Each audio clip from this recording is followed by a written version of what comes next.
2 weeks ago, the Delaware County courthouse was rocked by allegations made by a female assistant county prosecutor against a sitting common pleas court judge. The woman, whom we are not naming, says that Judge James Shuck forced her into sex acts in his chamber back in May and pressured her for sex for months, sending thousands of text messages, and even showed up at her apartment and spent the night. This all happened while she prosecuted cases in his courtroom.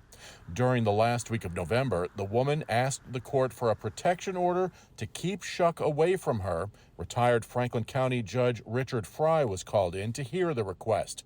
Frye granted a preliminary protection order, but now the woman's attorneys are asking the Ohio Supreme Court to disqualify him.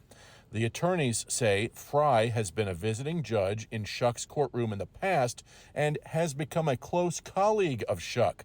They claim in November's hearing, Judge Frye demonstrated partiality towards Judge Shuck and seemed more concerned about what the protection order might do to Shuck's career and reputation.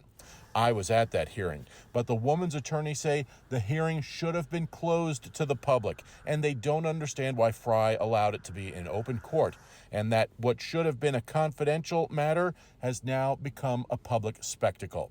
Before going to the Supreme Court, her attorneys first asked Frye to recuse himself with this letter. Frye responded in part that her attorneys have drawn an inaccurate conclusion and that he doesn't work closely with judges he fills in for. Further, he says, "I do not believe my rulings were incorrect or my questioning was one-sided, and that I have no reason to disqualify myself. I reached out to Judge Frye. He told me he can't comment because of ethics rules."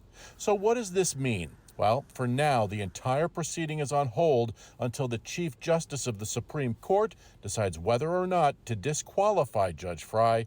So a hearing set for next week on the protection order doesn't appear likely to happen. In the meantime, as we've reported, there's a criminal investigation into Judge Shuck over the woman's allegations.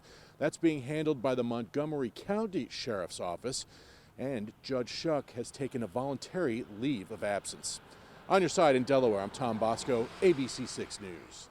Thank you for watching the ABC6 News YouTube channel, bringing you breaking news, stories, sports, and original content throughout Central Ohio.